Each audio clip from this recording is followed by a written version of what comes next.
Video like जरूर कर लीजिए और ऐसे वीडियो लगातार फ्री में पाने के लिए चैनल को तुरंत सब्सक्राइब कर लीजिए और बेल आइकन को जरूर टैप कर लीजिए ताकि आगे भी सारे वीडियो आपको मिलते रहे। यूट्यूब में फॉलो करते हैं तो प्लीज ये वाला फ्री टेलीग्राम चैनल जरूर ज्वाइन कर लीजिएगा। सारे नोटिफिकेशन सारे अपडेट यहीं पे आते हैं, ध्यान रखिए।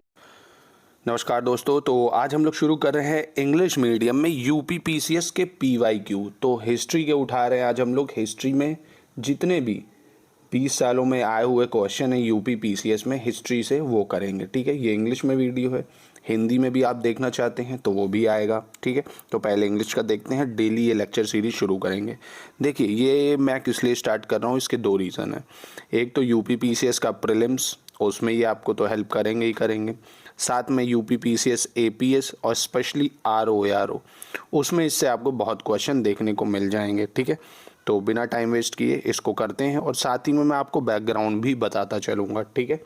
चलिए, तो सबसे पहला क्वेश्चन है, Robert Bruce Foote who discovered first paleolithic tool in India. तो देखिए रॉबर्ट ब्रूसफुट कौन थे कह रहा है, तो जियोलॉजिस्ट थे, आर्कियोलॉजिस्ट थे, बॉटनिस्ट थे, या ए और बी दोनों। तो डी ऑप्शन होगा इसके, क्योंकि रॉबर्ट ब्रूसफुट जियोलॉजिस्ट भी थे और आर्कियोलॉजिस्ट भी थे, ठीक है। तो इनको father of Indian pre history भी कहा जाता है। अब दोस्तों एक चीज़ समझिए, तीन चीज़ें होती हैं, पहले उसका अंतर समझिए। प्री हिस्ट्री, प्रोटो हिस्ट्री और हिस्ट्री, ठीक है। तो प्री हिस्ट्री होती है जिसमें हमें टूल्स का ज्ञान है ना, हमारे पास क्या है, पत्थरों के औजार हैं जिसमें, ठीक है। प्रोटो हिस्ट्री है जिसमें हमारे पास लिखित अवशेष तो हैं पर हम उसको पढ़ नहीं पाए हैं, क्योंकि प्री हिस्ट्री में तो है ही नहीं भाई लिखित अवशेष। प्रोटो हिस्ट्री में लिखित अवशेष है पर हम उसको पढ़ नहीं पाए हैं, जैसे हड़प्पन सिविलाइजेशन, ठीक है। और हिस्ट्री जो हमारे पास है रिटन रिकॉर्ड, उसको हम हिस्ट्री बोलते हैं, ठीक है। तो ये तीन चीज़ें याद रखिएगा। दूसरा क्वेश्चन है, 3 age system divided into stone, bronze and iron age, वो किसने करा था। तो क्वेश्चन इसका आंसर होगा थॉमसन ने, ठीक है। 3 पार्ट में डिवाइड करा था। अब इसमें भी एक चीज़ और ध्यान रखिए, स्टोन एज भी 3 पार्ट में डिवाइड है, पैलियोलिथिक, मीजोलिथिक, नियोलिथिक। अब पैलियोलिथिक का मतलब होता है जस्ट स्टार्ट हुई है हिस्ट्री, अभी छोटे छोटे टूल्स बनना शुरू हुए हैं, पत्थरों के औजार बनना शुरू हुए हैं, ठीक है। उसके बाद भैया मीजोलिथिक आया तो इन्होंने जानवरों को पालना शुरू करा। अब जानवर पाले तो खेती करना शुरू कर दिया, तो नियोलिथिक में इन लोग ने खेती करना शुरू कर दिया, ठीक है। नेक्स्ट क्वेश्चन देखते हैं, 3 human skeleton in a single grave were recovered at. सो दोस्तों इसके ऑप्शन है सराय नहर राय, दमदमा, महादहा, लंगंज।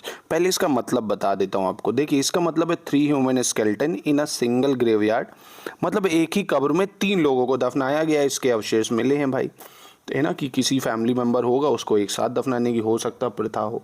तो ये हमें मिला है आपका कहाँ से, दमदमा से। कहाँ से, दमदमा। इसमें 2 चीज़ें इंपॉर्टेंट है याद रखने वाली। दमदमा कहाँ पर है, उत्तर प्रदेश में है, प्रतापगढ़ में, ठीक है।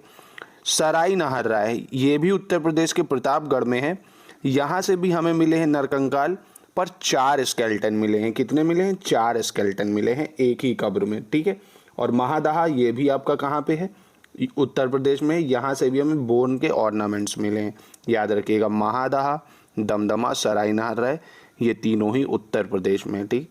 सराय नहर राय से 4 कंकालों की कब्र मिली है और दमदमा से 3 की, ठीक है। चलिए नेक्स्ट क्वेश्चन है, द कल्टीवेशन ऑफ सीरियल्स, मतलब ये जो वीट, बार्ले, राइस है ना, ये सब जो होता है इसको सीरियल्स क्रॉप बोलते हैं।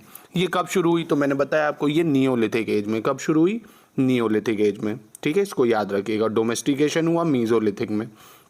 अब फर्स्ट क्रॉप कौन सी थी जो भैया उगाई गई, तो फर्स्ट क्रॉप थी आपकी जो उगाई गई वो थी बार्ले। कौन सी थी, बार्ले। इंपॉर्टेंट है, याद रखिएगा, भूल मत जाइएगा। अब देखिए इसमें और अंदर जाता है तो ये भी क्वेश्चन पूछा है कि कौन सी 2 नियोलिथिक साइट हैं जहाँ पे एग्रीकल्चर के अवशेष मिले हैं।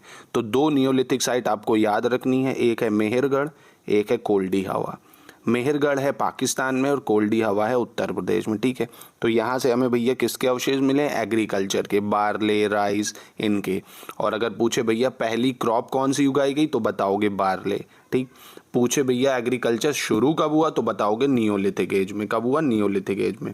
डोमेस्टिकेशन कब हुआ तो बताओगे आप कहाँ पे, मीजोलिथिक फेज में। रॉबर्ट ब्रूसफुट के बारे में पूछे तो बताओगे दोनों, जियोलॉजिस्ट और आर्कियोलॉजिस्ट दोनों। 3 ह्यूमन स्केलेटन, दमदमा, ठीक है। 4 सराय नहर राय, ठीक है। चलिए आगे मूव करते हैं। अब नेक्स्ट क्वेश्चन क्या कह रहा है हमारा, उसको पढ़ते हैं। Question number 3। सो दोस्तों थर्ड क्वेश्चन कह रहा है एक्सकवेशन जो है एविडेंसेस जो हमें डोमेस्टिकेशन के मिले, मतलब कि जानवरों को पालना शुरू किया। तो मैंने बताया आपको ना मीजोलिथिक पीरियड से खेती शुरू हुई, नियोलिथिक पीरियड से, याद रखिएगा। फोर्थ क्वेश्चन कह रहा है in Mesolithic context evidence of animal domestication has been found. तो देखिए क्वेश्चन लिंक करता है, ऊपर पूछा एनिमल डोमेस्टिकेशन, अब वापस पूछ लिया कि एनिमल डोमेस्टिकेशन के साक्ष्य कहाँ मिले हैं। तो ये आदमगढ़ में मिले हैं जो कि एमपी में है। कहाँ पे है? एमपी में।